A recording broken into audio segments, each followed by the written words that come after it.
Il nous reste 7 cours d'ici la fin du semestre. Et dans ces 7 derniers cours, je veux qu'on examine la théorie des jeux de la Troisième Guerre mondiale. Dans ce cours, je veux simplement vous présenter l'échiquier, ou plutôt les joueurs, et comment la partie va se jouer dans les 5 à 10 années qui viennent. Alors, les 2 joueurs principaux de la Troisième Guerre mondiale, ce sont les États-Unis et la Russie. Et en ce moment, ils mènent une guerre par procuration au Moyen-Orient entre Israël et l'Iran.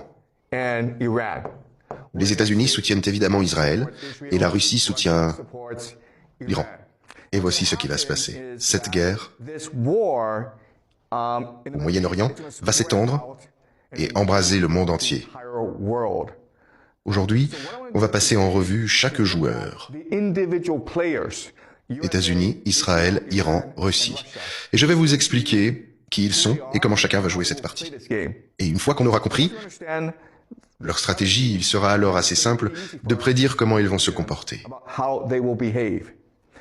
Voilà le premier point que je voulais souligner. L'autre point que je voudrais souligner, c'est que beaucoup de gens croient que la paix est possible, que cette guerre est passagère,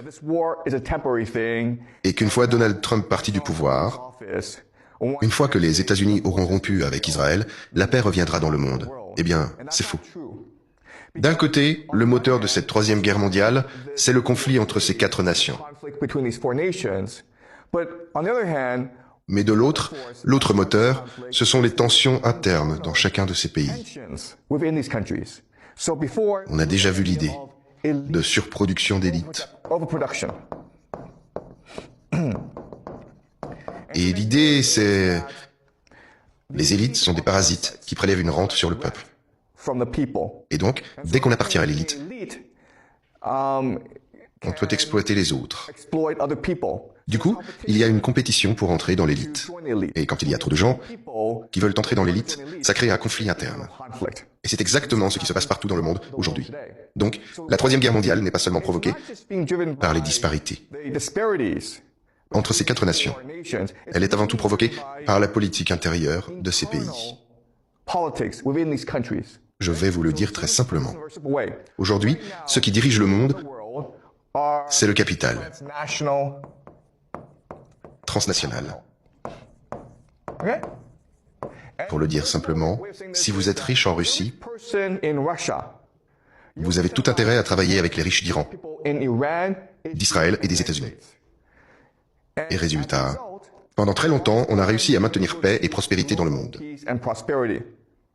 Mais comme ils deviennent toujours plus riches et plus puissants,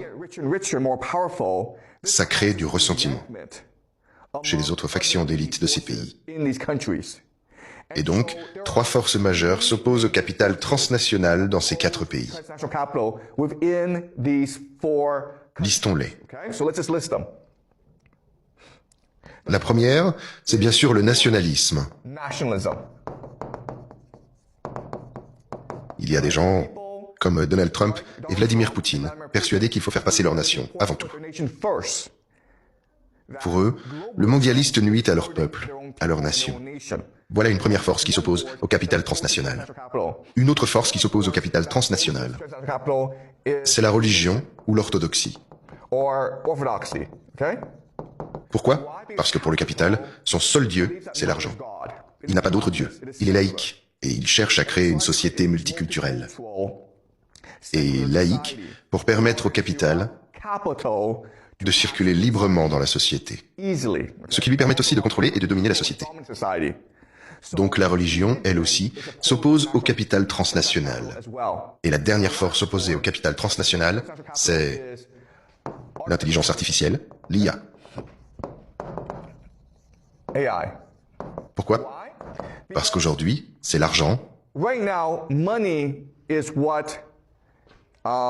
qui structure la société. Et l'intelligence artificielle veut remplacer l'argent comme la force qui structure et organise la société. Autrement dit, voici ce qui se passe. Une guerre civile mondiale est en cours. Le capital transnational y est aujourd'hui dominant et il est représenté par Wall Street et la City de Londres. Face à ça, trois forces: nationalisme, religion, technologie, et avec le temps, elles vont s'allier pour vaincre le capital transnational.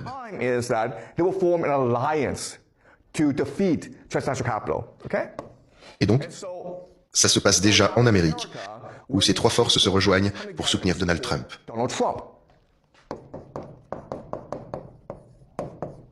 Et donc, ce qui guide une grande partie de la politique de Trump, c'est d'aider sa coalition à vaincre, à terme, le capital transnational. On en reparlera tout au long du semestre. Alors, autre point que je voudrais souligner, à l'intérieur, une guerre civile fait rage, mais à l'extérieur aussi.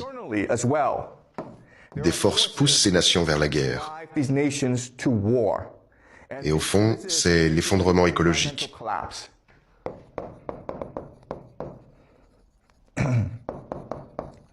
Depuis quelques décennies, nous les humains, on a eu énormément de chance, puisqu'aucune catastrophe écologique majeure n'est venue nous frapper. Mais quand on regarde l'histoire humaine, les régimes climatiques fluctuent. D'accord ? Beaucoup pensent qu'on se dirige vers une période de régime climatique extrême.